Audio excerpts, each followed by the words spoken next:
me what you like. What you wanna do? Tell me what you like. What you wanna do? Tell me what you like.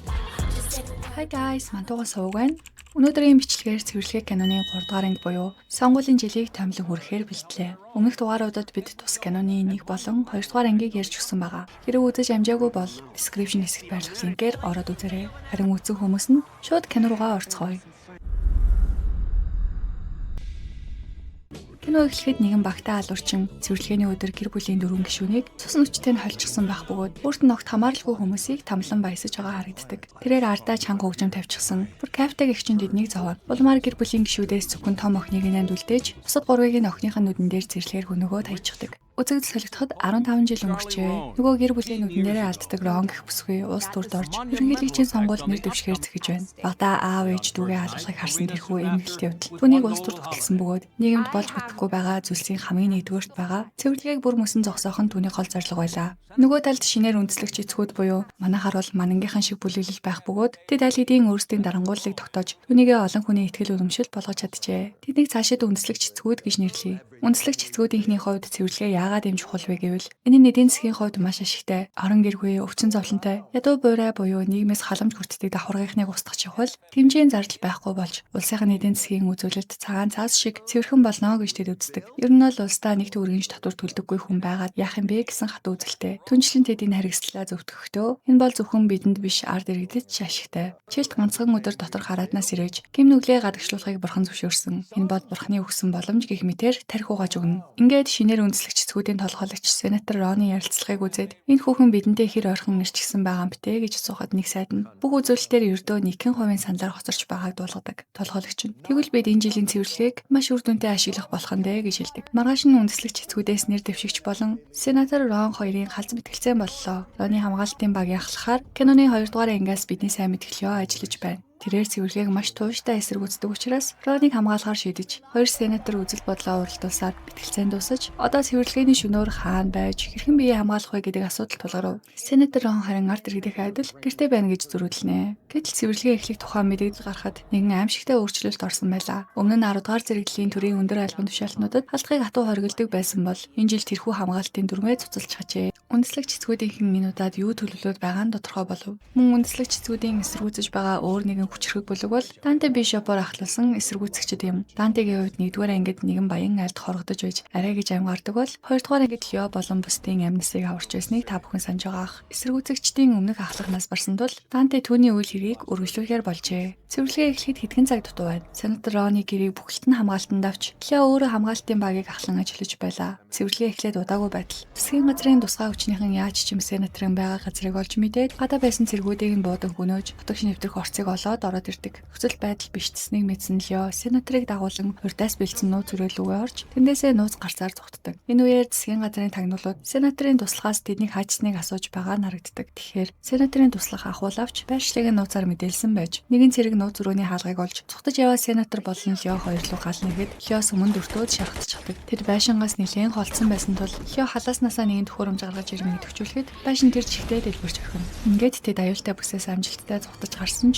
араас нь дрон дагаж байршлыг нь алдахгүй мөрцөр байлаа. Сенатор дроны байршлыг Леод тэдэн метр тэдэн градус гэж нарийн хэлж өгөхөд Леоч харалгүйгээр буудаж унагадаг. Тэд Вашингтоны гудамжуудаар дамжин зогтож байгаад хид хідэн Орос багтай залуустай тарж будалцсан болно. Эхний хідэн хүнийг нь арай гэж унгаал цаашаа явах гэтэл тэднийг захилгаан бороогоогоор зөхөж унгаагаад жинхэнэ утгаараа багтнаатан их гэж оролдоно. Сүүлийн жилүүдэд цэвэрлэгээнд оролцохоор гадаадаас олон жуулчид ирдэг болсны нэг нь эдгээр гаж орсууд байв. Манай хоёр зэвсэггүй дээр нь тогон цохилчихсан. Тойроод байхан гаж гарууд бүччихсэн болохоор ингээл үхтгийн байж дээ гэж бодож адил. Цаанаас хоёр хүн гарч ирээд Орос жуулчдыг нүнөж сенаторыг авардаг. Хоёр аврагч маань биднийг дагаад яв. Аюулгүй газарт аваачаа гэд тэднийг нэгэн дэлгүүрт дагуулж ирнэ. Дэлгүүрийн эснийг Жоо гэдэг бөгөөд энэ газрыг насаараа ажилуулж байгаа нэгэн харин түүний туслах нь Мексикээс цагаажилж ирсэн Марко гэх залуу байлаа. Тэд нөхцөл байдлаа нэгэндээ тайлбарлаж түр амсгийж байтал гадаа машины дуу хадаж огтын шарлах чимээ гарч эхлэн хяналтын камераар хартал.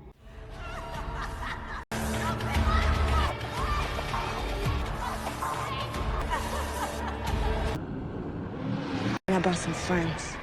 Нэг бамбруу шиг хүрхэн царайтай охин цахилгаан хөрөө барьчихсан. Чи мөн миний чихрийг өгчихсөн бол ингэхгүй байх байсан юм. Би найзуудаа дагуулад ирлээ. Одоо үзүүлээд өгье л дөө гэж зогсож байгаа юм дэр. Юун чихэр яриад байна вэ гэвэл цэвэрлэгээ эхлэхээс нэг өдрийн өмнө Жог дэлгүүрээ ажиллаж байхад энэ охин найзтайгаа орж ирээд бараа бүтээгдэхүүнийг сүйтгэж нэг чихэр халаасч байхыг Жог камераар харчихжээ. Очоод болиулах гэтэл охин өөдөөс нь "Өгөхгүй бол чи яах юм? Надад хүрхэл юм бол би чамайг хүчинтгийг завдсан" гэж орилоод "Цагдаа дуудана шүү" гэх мэтээр Жог дээрлэж гардаг. Гэтэл Лазар Жогийн найз Лени гэх эмэгтэй ард нь гинэт гараад иртэл нөгөө хоёр охин чихрээ өгөөд яваад өгнө. Лени бол энэ хавьда зартаа галзуу охин байсан бөгөөд багада зодон зохио хийж явсаар одоо маш даруухан нэгэн болж тэрээр багада яг л энэ охичиг Жогийн дэлгүүрээс суулгаа хийж амь зогоодог байсан ч Жо түүнийг засаж халамжилсаар байгаад одоо салшгүй дотн болсон түүхтэй. Нөгөө сурагч охид өмнөх өдрийн үйл явдал түш санаж цэвэрлэгээний шөнөөр Жогийн дэлгүүрээс үтгэхээр ирсэн нь энэ байв. Жо яагаад өөрөө дэлгүүрээ манаж үлдсэн бэ гэвэл уг нь дэлгүүр нь даатгалтай боловч даатгалын компани цэвэрлэгээ болохоос яг өмнөх нь төлбөрөө тэнгэр таталтал нэмчихсэн тул Жо түлж дийлэлгүй өөрийнхөө хөрөнгийг өөрөө хамгаалахаар шийдсэн байлаа. Жо дэлгүүрийнхээ дээвэр дээр мананд гарч суудал түүний туслах нь Марко хүрээд ирдэг. Жо түүний гэртээ хараа аюултай гэсэн ч Марко явахгүй гэж шийдчихдэг. Дүүдлгүй доор машин дуурч нөгөө танхаа сурагч охид буу шидэм байрсаар бууж ирээд элдв долоо ямарч үдэж эхэлнэ. Энэ үед нь Марко тэдний өөдөөс нь буудаж айлгаад хөөгөөд явуулчихдаг. Жо гайхаж "Чи хаана ингэж буудаж сурсан юм бэ?" гэж асуухад Марко "Би Мексикийн өдөр болгон иймэрхүү буудалцаан болдог газар өсөж төрсөн хүн" гэж хариулдаг. Ингээд тэднийг байж байтал гудамжны үзүүрт хэдэн залуус хоёр үнийг голдоо хийчихэд алах гэж ахт нь Жо Марко хоёр очиж аврахад тэдгээр хүмүүс нь сенатор Рон болон Лё хоёр байж таардаг. Одоо үйл явдал эргээд дэлгүүрт үргэлжилнэ. Жо, Марко, сенатор Леонар дотор бөгж байх үед урд хаалгаар нь үс зангидсан сурагч охид хойд хаалгаар нь тэдний найзууд болох танхаа залуус дайрч эхэлдэг. Аргаа барсан Жо өөрийн найз Ленорыг залгаж тусламж хүснэ. Удалгүй Лений эмнэлгийн тэрэг хөлөглөн хурдтай давхиж ирээд дэлгүүрийн гадаа байсан охидыг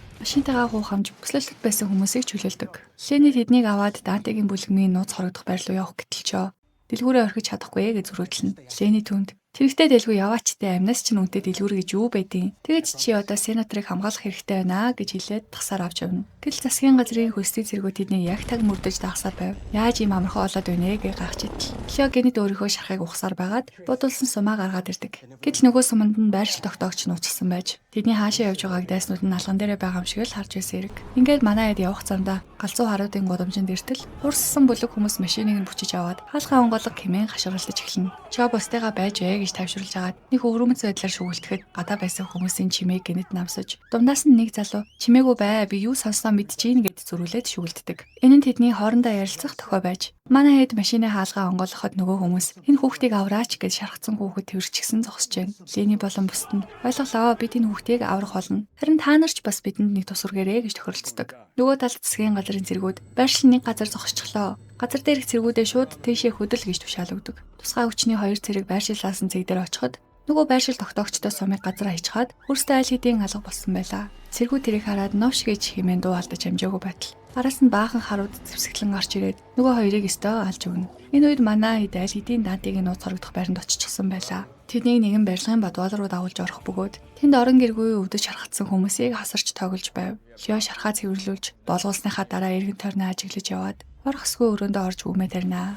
Сенатор Рон араас нь орж ирээд түүнийг зогсоох гэтэл ханан дээрх зүйлийг хараад мэл гайхав. Данте болон түүний нөхдүүд үндэслэгч цэцгүүдийн толгойлогч буюу одоогийн сайдыг алах төлөвлөгөөгөө айл хэдийн боловсруулчихсан байлаа. Сенатор үүнийг хараад "Та нар тэдэнтэй адил байж болохгүй. Би сонгуульд ялаад цэвэрлэгийг хуулийн дагуу өөрийн гараар зогсооно. Хэрв та нар ийм аллах хийчих юм бол тэднээс ялгагдах юм юу байгаа юм бэ" гэж эсэргүүцдэг.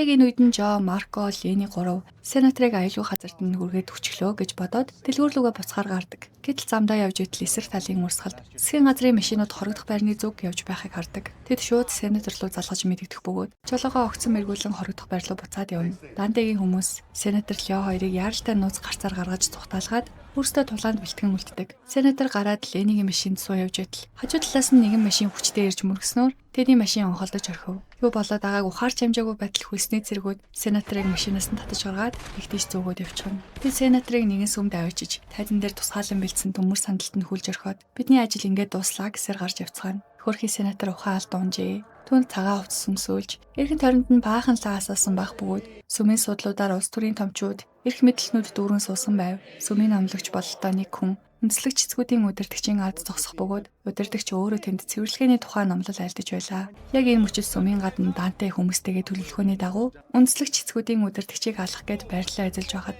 нөгөө талаас Лё болон түүний нөхдүүд нь үрж ирнэ. Ингээд тэд хамтран сүмийн нууц хонглоор дамжин дотгошоо нэвтэрдэг. Номлогч тайзан дээр сенатортай хамт хөлүүлсэн байсан нэгэн залууч ирж гаргаж ирээд үндэслэг цэцгүүдийн удирдагч номлогчийн гарыг яг л хүүхэлтэй мэт удирдах. Залууг маш олон удаа хутгалан цэрлэгээр хөнөөж орхив.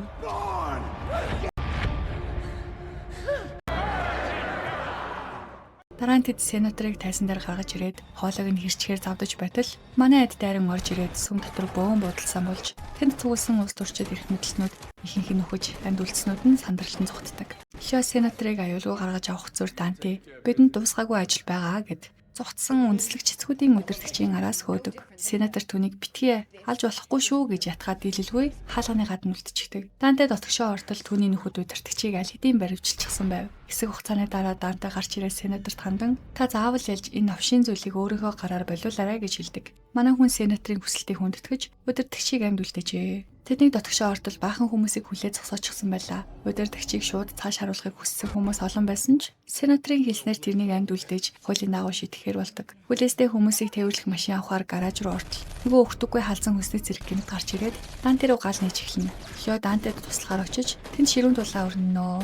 Данте хит хитэн зэргийг амжилттай устгасан ч нөгөө халзан зэргийн суманд өртөөдөх газар дээрээ амьсгалбар ачдаг. Хөдөлгөөн буунуудын сум дуусч Лео халзан зэрэгтэй утгаар алз тулж эхэлнэ. Манай хүн бүх хүч чадлаа шавхан байж арай гэж нөгөөхөө дэлж цааш харуулдаг. Анхнаасаа үндэслэг цэцгүүдийн удирдагчийн төлөвлөгөө нь маш тодорхой байсан бөгөөд хүлсний зэрэгүүдээр дамжуулан сенаторыг амьдаар нь баривчлуулж өөрсдийн гараар дахил болгох, мөн эсэргүүцэгчдийн толгойлогч болох Дантег шууд устгах даалгавар өгсөн байж. Энэ үеэр дотор нөгөө зэвхий царайтай номлогч буу барин нууцаар өрөөрөө орж ирээд сенаторыг буудах гэж завддаг. Гэтэл Жо сенаторын урд дуур орж биеэрээ хамгаалж буудалсаж байгаад өөрөө суманд нь өртөчгдөг. Жо амьсгал хураахынхаа өмнө туслах Марког дуудаж дэлгүүрийн минь сайн харж хандарай гэж захиад шаргаад алгун асуурчихсан.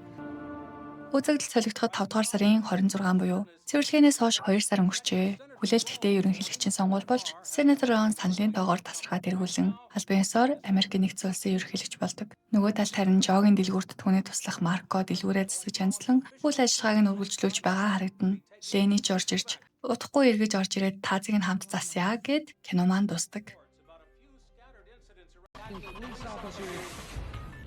Цэвэрлэгээ киноны энэ анги та бүхэн сонирхолтой байсан гэж найдаж байна. Энэ киноны хамгийн гачирхалтай зүйл нь цэвэрлэгээг ямар үндслээр дэмжиж байдагт оршдог. Кинонд гарч байгаагаар бол нийгмийн ядуу буурай хэсгүүдийг үгүй хийснээр улсаас гарч байгаа халамж, тэтгэвэр, тэтгэмж, ажилгүйдлийн тэтгэмж зэрэг нийгмийн эмзэг бүлэгт зарцуулагддаг асар их мөнгө хэмнэгдэж эдийн засагт эргээр нөлөөлнө гэж шинээр үндэслэг цэцгүүд үздэг. Тэд улсдаа нэг төгрөгийн ч татвар төлдөггүй хүмүүс яагаад нийгмийн баялагийг хүртэж амьдрах ёстой юм бэ гэсэн төлгийн харгас үзэл баримталтай. Тэгэхээр нийгмийн дунджаас доош давхрахын тэгвэл шинээр үндэслэг цэцгүүдийн хүсэж байгаагаар бүгд цэвэрлэгдээд алга болчих юм бол нийгэмд ямар өөрчлөлт гарах вэ? Эхлээд эдийн засгийн үзүүлэлт явахгүй яригданаа. Харин тэр нэг их удаан үргэлжлэхгүй. Нийгмийн доод давхрах байхгүй болсноор нэгдүгээрт эдийн засгийн суурь унж эхэлнэ. Нийгмийн хамгийн доод давхраг бол нийгмийн хөдөлгөгч араа шүднүүд байдаг. Үйлчлэгээний салбар зогсон байдал орж хоол хүргэлт цэвэрлэгээ, хог хаягдл зайлуулах, барилга угсралт, хөдөө аж ахуй зэрэг хүнд хүчээр ажлуудыг хэн ч хийхгүй болно. Үр дүнд нь баячууд өөрсдөө хогоо асгаж, өөрсдөө замаа засах шаардлагатай болно.